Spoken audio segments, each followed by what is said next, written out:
నమస్కారం ఘంటారావానికి స్వాగతం. ముందుగా ప్రధాన అంశాలు. ఏపీ విభజన సమస్యలు పరిష్కరించాలన్న చంద్రబాబు, పోలవరం అభివృద్ధికి ఊతమివ్వాలని నిర్మలమ్మకు వినతి.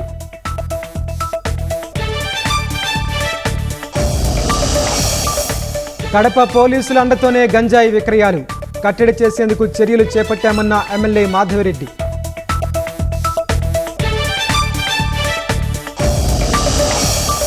రిమాండ్ ఖైదీని జగన్ వెనకేసుకురావడం సిగ్గుచేటన్న వర్ల, జగన్కు పిన్నెల్లి ఏ కోణంలో మంచివాడుగా కనిపించారని ప్రశ్న.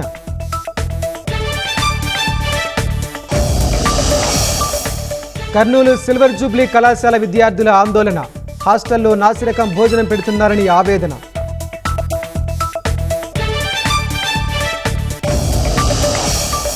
భోలేబాబాకు 100 కోట్ల ఆస్తులు, 24 ఆశ్రమాలు, లగ్జరీ కార్లు ఉన్నట్లు ప్రచారం.